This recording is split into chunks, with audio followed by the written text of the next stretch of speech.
Hey, it's Steve, and welcome to It's the Purpose, dear. If you're new here, I would highly recommend starting from the intro episode. If you're like me and can't be bothered, here's what you should know. Every episode, I share with you my friends Laurent and Nadia's passion and knowledge about purpose. They've worked with thousands of people and hundreds of teams to make purpose work in the work environment and in the lives of individuals. Now that you're all caught up, let's start.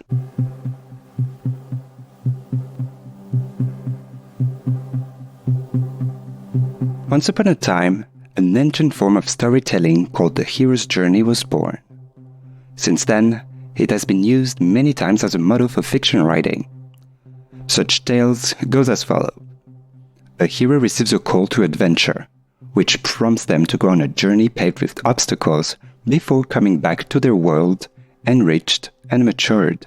Notorious example is Dorothy in The Wizard of Oz. She starts her journey in a place of boredom, wishing to find a place where she'll be out of trouble. During her quest, her goal is to go back home, and she will successfully do so after overcoming challenges. I feel that this storytelling structure would work in real life because I do see some parallels. Facing scary challenges to grow and find confidence? Does that sound familiar? So my question is, how do heroes overcome obstacles?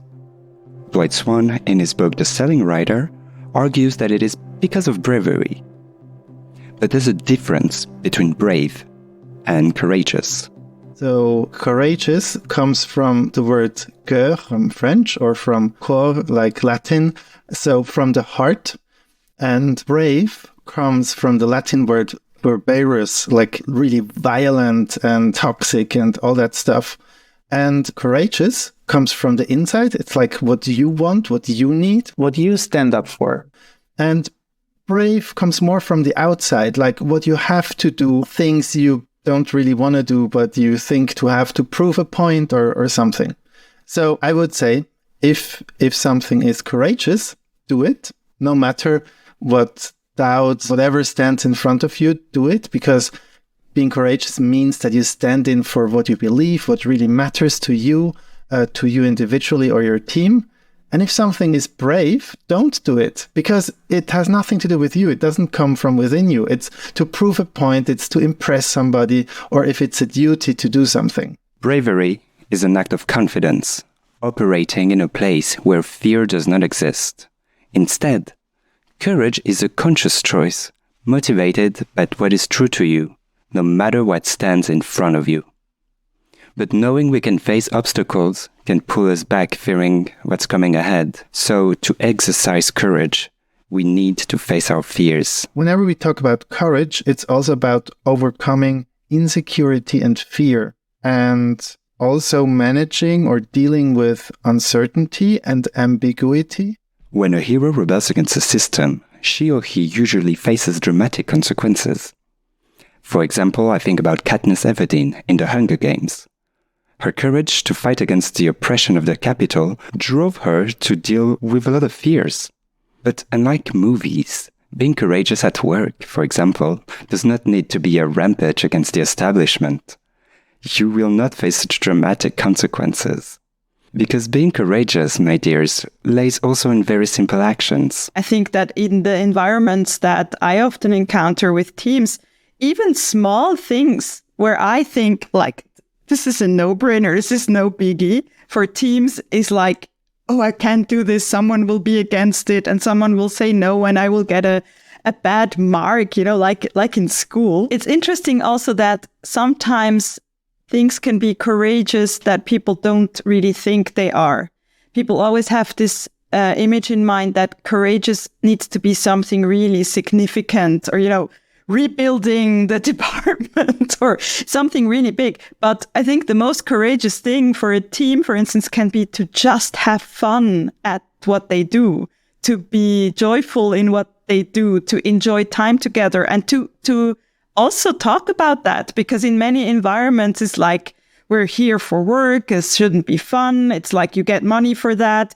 And if you can show that, no, it's absolutely important to have fun, and that also the quality of what you do will increase because you have fun, sometimes that takes more courage than something else. Yes, it can be as simple as having fun. But the hard thing there is to decide to commit to it, that everybody commits to it. It's really about having a common understanding of what you want and then to follow through with that. And that takes also courage, because you will always have someone who says, oh, this is not important, or politics is just something we need in the company. It's part of the DNA. And if you go against that stream and say like, I'm not interested in that, that also takes courage. We saw in the last episode, overcoming fear and welcoming change is about knowing that no matter what, your purpose is your lodestar, and it will bring you clarity. I think what's very helpful in being courageous is if you have clarity about what you stand for or what we stand for as a team. So that's exactly why we develop team purposes, individual purposes, my individual purpose at work. So when something is formulated and you have absolute clarity what you really want individually, or what you want here at this place in this team, or what you as a team want, then it's easier to stand in for. Because if you would not be courageous, it would mean that you are not yourself, that you don't stand in for what you believe in, for what matters to you. So it's very helpful to develop these purposes, to have clarity about them. Despite the odds, our heroes have in common to follow a purpose that ignited their courage. Luke Skywalker's, for example, is to bring the downfall of the Empire. But you don't need to go such length. It can be a constructive and inspiring action. I think that we need more of that. More people who can imagine something new and just try it out and prove to the others, look, there's another way we can do things. There's another way we can approach this. And that certainly takes courage as well.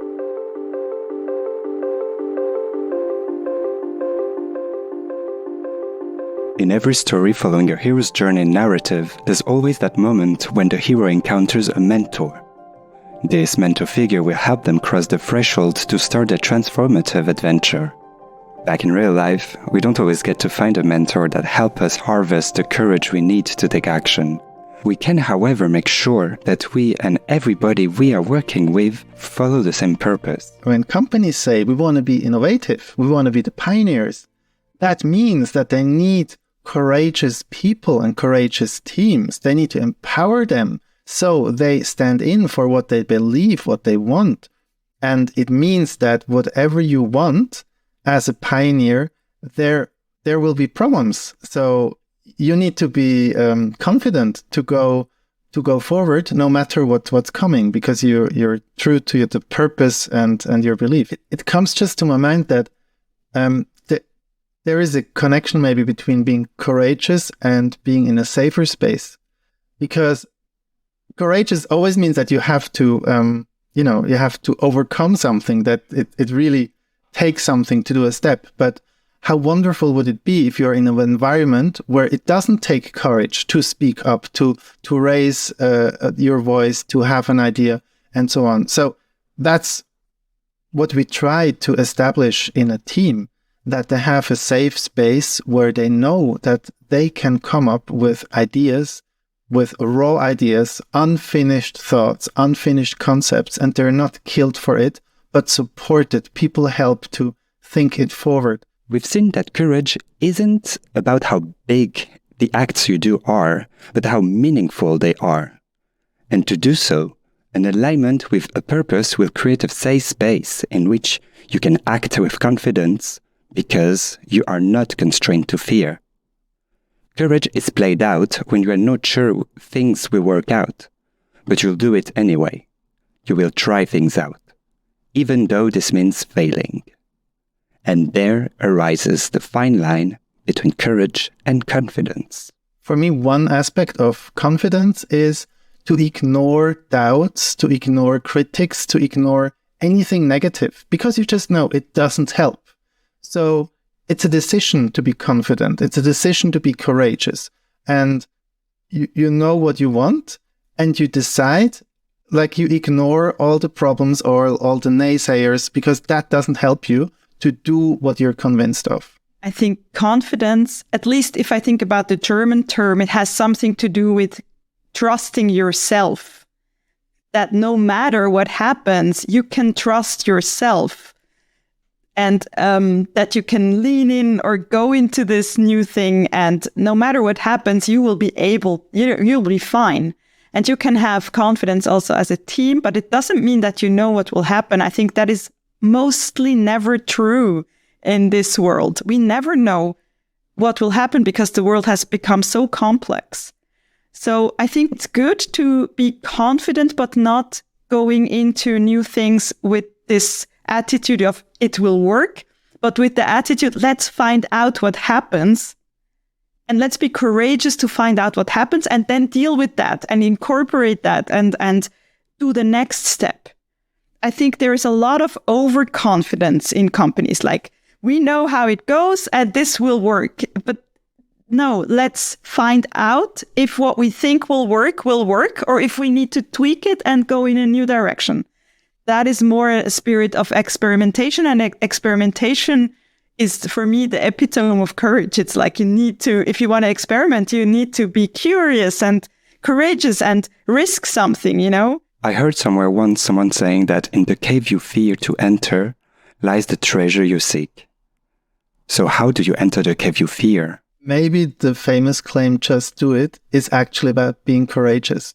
Like, just do what you think is the right thing to do right now. Just do it. What I really liked when Nadia said that courageous can also be like, do small steps, don't do the big one. I think if you talk about confidence and courage, it's very much about training these muscles. So if a team or you yourself have the awareness that this is important, just try to do that every day, all the time. Try to be a bit out of your comfort zone. Do something you hesitate. Do something you're shy about. Just do it. And also when you notice that others want to be courageous and they don't dare, support them. Also, if you're not a fan of the idea, also if you don't agree, if you don't understand, but just training the muscles in a team is so helpful, because it gives the whole atmosphere, the tone, how you talk with each other. I had a meeting last week where someone said to all the suggestions that I brought for a workshop that was happening 10 minutes later, so there was no way to change something anyway. But everything that I presented as this is what we're going to do now, I was like, but this might not work. And I was like, how is that helpful?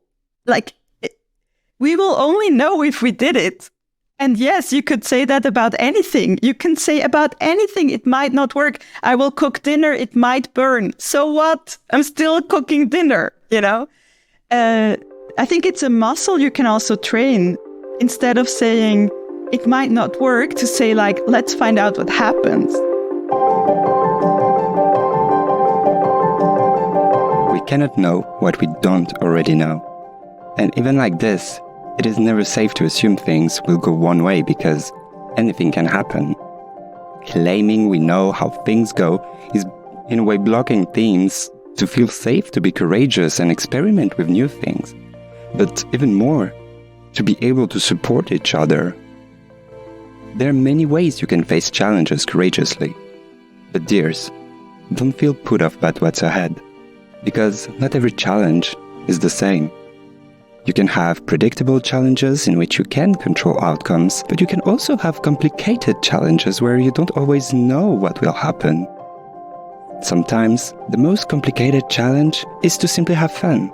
Courage is not a feeling, but it leads to lots of emotions. The safest environment, the best. To ensure that, everybody, you included, in your team, must know, agree, and commit to the purpose, because it's the purpose, my dears. Being the hero of our own life isn't only about going after an almighty goal, but to live our purpose in everything we do. If it serves the purpose, it cannot go wrong, and you can face anything. I heard once somewhere that life begins at the edge of your comfort zone. So what are you waiting for? Just do it, but step by step. If you have questions, burning questions about purpose that you want Laurent and Nadia to answer, just drop me a vocal per email at steve@generation-purpose.org and we will answer it in a coming episode. Thank you and take care.